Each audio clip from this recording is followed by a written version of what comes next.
नमस्कार, बहुत स्वागत आपका। मैं हूं आपके साथ मनोराज सक्सेना। अप्रैल के महीने में ग्रहों का बहुत ही शुभ संयोग बन रहा है। पहला मालव्य और दूसरा चतुग्रही। ये दो योग राजयोग हैं जो ग्रहों की चाल पर असर डाल रहे हैं।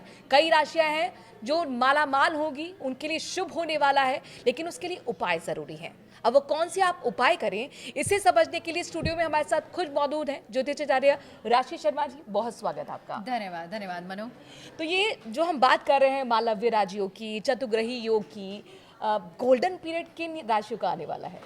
बिल्कुल मनु, तो मैं मनु बताऊं कि ऐसी 4 राशियां हैं जिन पर मालव्य योग जिनको हम कहते हैं वो उनका असर खास तौर पे देखने को मिलेगा।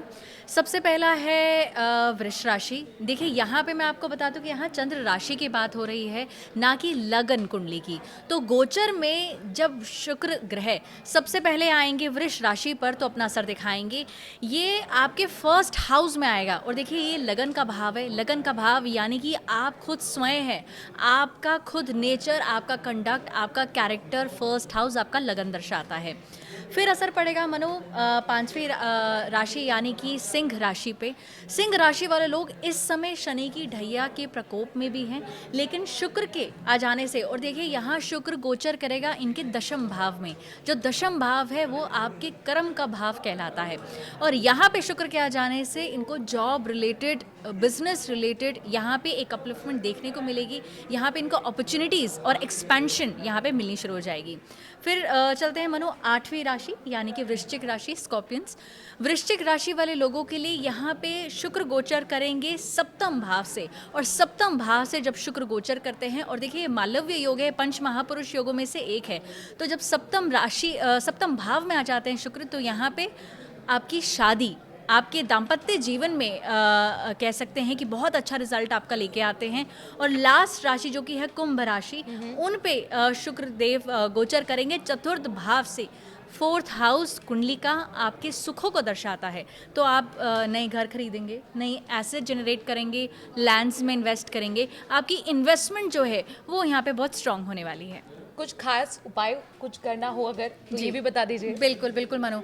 तो यहाँ पे ना कि इन 4 राशियों के बारे में जिनके मैंने बात की, बल्कि सभी राशियों को देखिए कहीं ना कहीं से तो आपके शुक्र जो है वो कुंडली में गोचर कर रहे होंगे। तो आप सभी लोगों को शुक्रवार को सफ़ेद या श्वेत चीज़ों का दान करना बहुत अत्यंत लाभदायक रहेगा। आप लोग कह सकते हैं कि किसी भी मीठी चीज़ का दान कर सकते हैं। खीर हो गया, बर्फ़ी हो गई, बहुत ही सिंपल चीज़ें हैं। और कोई श्वेत रंग के कपड़े भी किसी बूढ़ी औरत को, या फिर आप मंदिर, आश्रम और वृद्धाश्रम में भी इसको दान कर सकते हैं। ये देखिए दान जो है वो सबसे अति लाभदायक रहता है।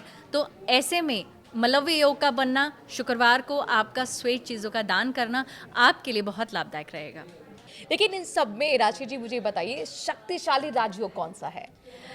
तो मनु 2 ऐसे योग हैं जो बहुत ही शक्तिशाली कहलाए हैं।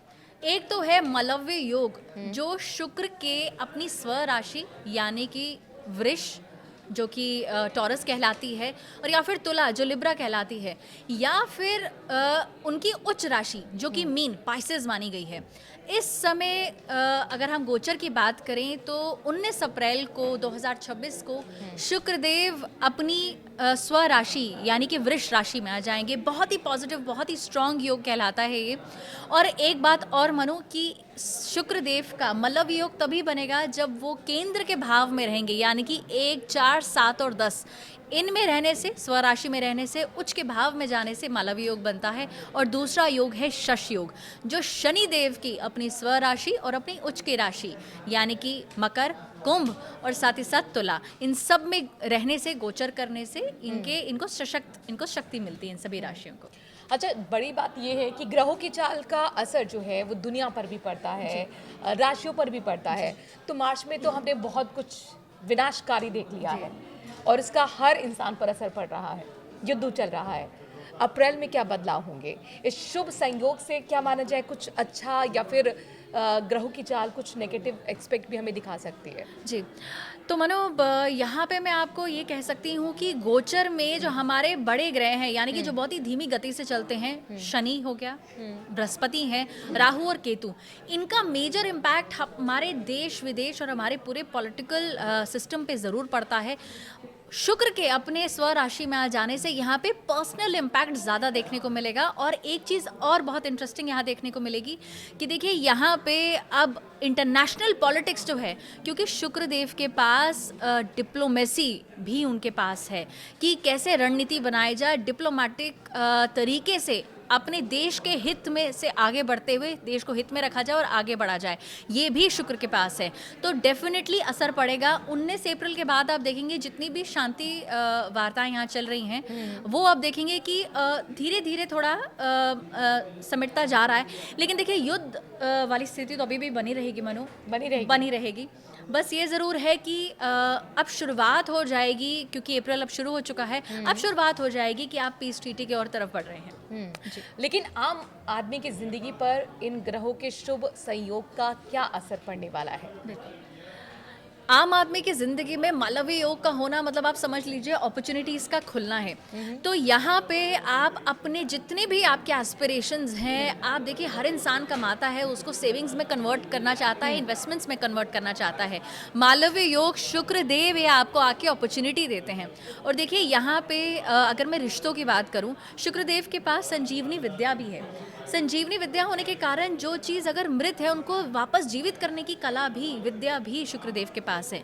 ऐसे में जिन राशियों की मैंने बात की, वृष, सिंह, वृश्चिक और कुंभ, ये 4 ही राशियां जो हैं ये सभी अपने देखेंगे आप जो रिलेशनशिप्स हैम्पर हो गए थे या कोई जो उनकी डील्स है बिजनेस में, पार्टनरशिप्स में, कहीं पे भी जो ऐसी डील्स है जो खराब होने जा रही है, अब आप देखेंगे सडनली उनके लाइफ में चेंजेस आएंगे और वो इस चीज़ को बेटर करते चले जाएंगे। तो इनके फेवर में ही है। बिजनेस पर्पज से काफ़ी फ्रूटफुल रहने वाला है। चलिए बहुत बहुत शुक्रिया राशि जी हमसे जुड़ने के लिए और ये तमाम टिप्स हमें बताने के लिए। आप भी अगर कुछ पूछना चाहते हैं कमेंट के जरिए अपनी राय ज़रूर रख सकते हैं। नमस्कार।